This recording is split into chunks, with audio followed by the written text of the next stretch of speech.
Video பார்க்குற எல்லாருக்குமே வணக்கம்.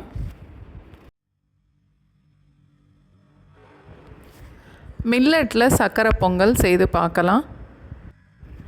வரகு ஸ்வீட் பொங்கல்.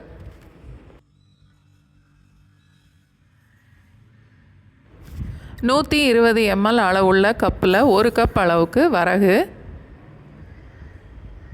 2 டேபிள் ஸ்பூன் பாசிப்பருப்பு,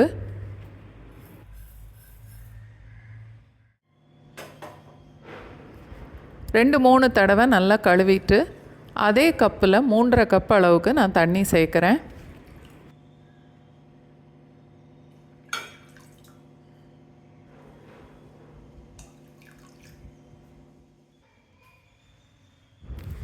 குக்கரை மூடி மீடியம் ஃப்ளேமில் 3 விசில் வச்சுட்டு அடுப்பை ஆஃப் பண்ணிடலாம். இல்லைன்னா ஒரு விசில் வந்ததுக்கப்புறம் 4 இல்லை 5 நிமிஷம் லோ ஃப்ளேமில் வச்சுட்டோம் அடுப்பை ஆஃப் பண்ணிடலாம்.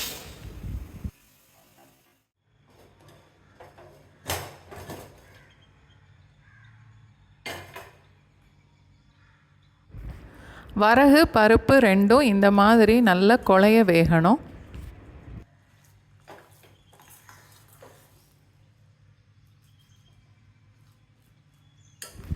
கால் டீஸ்பூன் அளவுக்கு உப்பு, வரகு எடுத்த அதே கப்பில் 1.5 கப் அளவுக்கு வெல்லம் இல்லை நாட்டு சர்க்கரை. நாட்டு சர்க்கரையில் மண் கல் இல்லாதனால நான் அப்படியே சேர்க்குறேன்.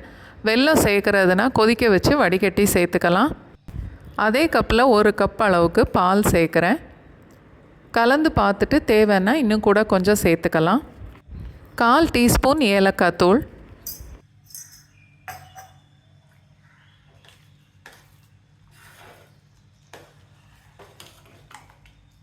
வெல்லம் நல்லா கரையிற வரைக்கும் அடுப்பை லோ ஃப்ளேமில் வச்சுட்டு கொதிக்க விடலாம். இன்னும் கூட 1 கப் அளவுக்கு நான் பால் சேர்த்துருக்கேன். வெல்லம் கொதிக்க வச்சு வடிகட்டி சேர்க்குறதுனா பாலோட அளவை குறைச்சிக்கலாம். 2-3 நிமிஷத்துக்கு நல்லா கொதிக்க விடணும். அடுப்பு லோ ஃப்ளேமில் இருக்கட்டும். அடிக்கடி கிளறி விட்டுட்டே இருக்கணும்.